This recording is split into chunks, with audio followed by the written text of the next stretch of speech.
दूसरा एक विषय है, हम इस सारे क्लाइमेट को विषय को लेकर के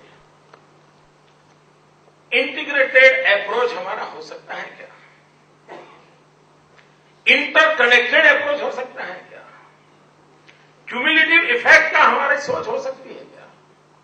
अगर इन चीजों को हम केंद्र में रख करके इसके लिए आगे बढ़ेंगे तो हो सकता है हम परिणाम देंगे। मित्रों, हमारे यहां एनर्जी कंजम्पशन यानी पूरे क्लाइमेट के सामने जो सबसे बड़ा कारण है वो एनर्जी की दुनिया है।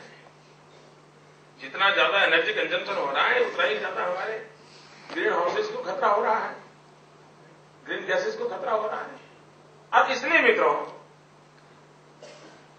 जैसे मैंने प्रारंभ में कहा कि हम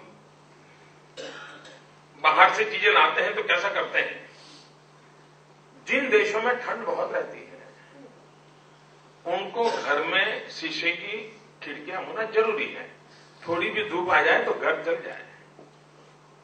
हम लोग हैं जो गर्मी में जीते हैं, इसलिए शीशे की खिड़की बनाते हैं, फिर 3 कर्टेन लगाते हैं, फिर भी गर्म लगता है तो एसी लगाते हैं। देखिए साहब, हम लोगों ने कैसा बना दिया है अपने आप को, कभी सोचिए मित्रों, कभी हम सोचे? और इसलिए आर्किटेक्चर हो, हमारे मॉडर्न डेवलपमेंट के तौर तरीके हो, इन सब में हमारे पूर्वजों ने जो परंपरागत चीजों को हमें विकसित किया है, इसको हमने हमारे देश की मूल परंपराग्रह, और मैं बताऊं ताकत कैसी होती है परंपराओं की। मैं कच्छ में भूकंप आया, उसके बाद कच्छ में गया था। मैं तब तो मुख्यमंत्री नहीं था, मैं वहीं वैसे ये सेवा के काम लोग कर रहे थे तो मैं भी अपना जुट जाता था। वैसे ही मैं एक गांव में पुनर्निर्माण के काम में लगा था उस समय, किसी एक एनजीओ के साथ, तो वहीं रहता था। उस इलाके में एक दिन मुझे एक माताजी से मिलने की मुझे अवसर मिला, और वो वहां के जो लोग थे उनका कहना था कि वो माताजी की उम्र करीब 106-107 साल होगी, ऐसा वो सब बता रहे थे। और देखने से भी लगता है था कि माताजी 105 प्लस तो होगी, क्योंकि चमड़ी भमड़ी इतनी पतली थी, जैसे पानी पीती है तो दिखता है इतना, और ऐसा शरीर बैंड हो गया था, लेकिन कान साबुत थे, आंख साबुत थी, दांत साबुत थे। तो मैं उस माताजी से बात करने लगा। मैंने कहा, माताजी आपने तो कच्छ में ही रही हो? बोले हाँ, जन्म यही हुआ, जीवन यही बीता, कहीं गई नहीं। कच्छ के बाद मैंने कुछ देखा नहीं है। मैंने कहा तो आपने भूकंप भी देखे होंगे? हाँ बोले भूकंप देखा है, लेकिन बोले ये जो मकान है मेरा वो 3 भूकंप देख चुका है, लेकिन देखिए एक भी उस पर चोट नहीं आई है। क्यों? तो आज जो कच्छ में वो भूंगा जो है, भूंगा मित्रों, ये हमारा आज टेक्नोलॉजी कहता होगा कि भूकंप आता है तो ऐसा होता है, और ये एरिया है। जब कच्छ के लोगों को सदियों से मालूम था कि उनका अर्थक्वेक प्रोन जोन है और वहां का आर्किटेक्चर ऐसा होना चाहिए, और जिनका वो भूंगा टाइप मकान था वो इतने बड़े भूकंप में भी गिरा नहीं था। बाकी जो हम कहीं से आयातिक चीजें लाए थे उसने हमें तबाह कर दिया था। कहने का तात्पर्य यह है कि मित्रों, हम आधी अधूरी चीजों को जब स्वीकार करते हैं, उसको इन टूटों समझे भी ना लेते हैं, तब संकटों को जन्म देते हैं। और इसलिए उस पर भी हमारा एक इंटीग्रेटेड अप्रोच हो। अब देखिए, हम जरूरत से ज्यादा पानी उपयोग करते हैं, पानी वेस्ट जाता है तो पानी के लिए चलाते हैं, फिर वेस्टर्न वर्ल्ड लेता आता है पानी को रिसाइकल करने वाला, तो पानी को रिसाइकल करने के लिए फिर एनर्जी कंजम्पशन आता है।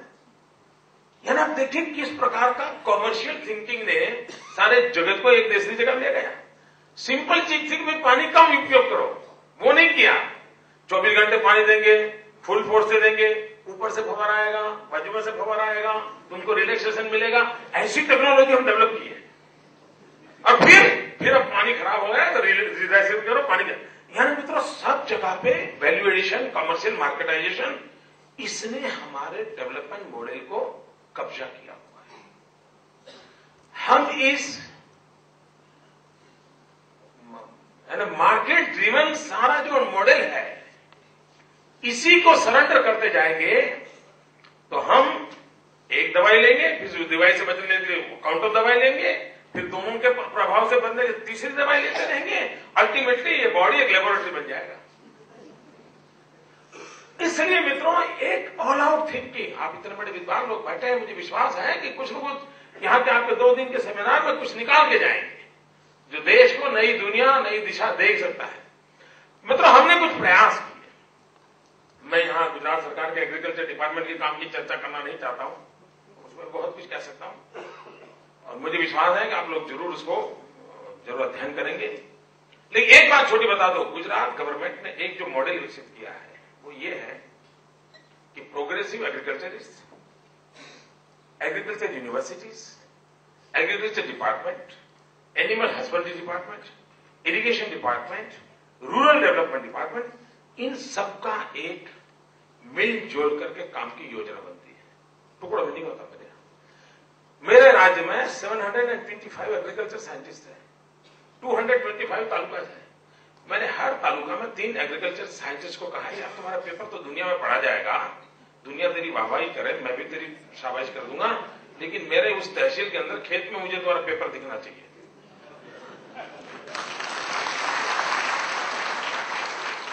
अब उसके कारण मेरे गुजरात में एग्रीकल्चर सेक्टर में जो चेतना आई उसका कारण है 2002-03 में मेरी एग्रीकल्चर इनकम 9,000 करोड़ रुपीस थी, टुडे इट्स 48,000 करोड़ रुपीस। और इसका कारण है नॉलेज ट्रांसफर करने का मैकेनिज्म है। एग्रीकल्चर साइंटिस्ट जो काम कर रहा है, एग्रीकल्चर यूनिवर्सिटी जो सोच रही है, वो फार्मर का मैच कर रहा है और उसका परिणाम हुआ है कि मुझे ये स्थिति मिली है। तो मैं इस विषय पे जाना नहीं चाहता हूं, लेकिन ऐसी बहुत सी बातें हैं, शायद आप लोग यहां रहेंगे तो आपको ध्यान आएगा। मित्रों, मैं क्लाइमेट चेंज पर ही अपने आप को, हमने गुजरात में जो कुछ चीजें की मैं बताना चाहता हूं। भूकंप के बाद हमारे यहां जो मकानों का निर्माण हुआ, आपको जानकर के आनंद होगा कि हमारे Narmada project, Sardar Sarovar dam project में वर्ल्ड बैंक ने हमें 1 रुपया दिया नहीं था। क्यों नहीं दिया था? कि Sardar Sarovar dam environment friendly नहीं है। आज भी वो मेरा इतना बड़ा काम 1 फुटी कोड़ी के बिना हुआ है, लेकिन उसी वर्ल्ड बैंक को कच्छ के भूकंप के पुनर्निर्माण काम को वर्ल्ड बैंक का एनवायरमेंट फ्रेंडली जो सबसे बड़ा अवार्ड है, ग्रीन अवार्ड, वो गुजरात को मिला था। यानी टोटल नेगेटिव थिंकिंग, भूकंप जैसा हादसा, भूकंप पुनर्निर्माण में environment friendly attitude, all out plan, उसका परिणाम ये हुआ द सेम वर्ल्ड बैंक उससे एनवायरमेंट का उनका सबसे बड़ा जो अवार्ड था वो ग्रीन अवार्ड हमको देना पड़ा। मित्रों, कार्बन क्रेडिट, अब देखिए कार्बन क्रेडिट को लेकर के मेरे विचार कुछ अलग से हैं। पश्चिम के लोग, अब जैसे हमारे यहां हमारे पूर्वजों में एक परंपरा थी कि भाई तुमसे कोई गलती हो गई, पाप हो गया, तो फलाने भगवान में फलाना कर लो तो तुम्हारा पाप धुल जाएगा। किसी महाराज को बुला करके लड्डू खिला दो, तुम्हारा पाप धुल जाएगा। ऐसा ही था ना? लेकिन अब कैसे नए रूप में आती है चीजें।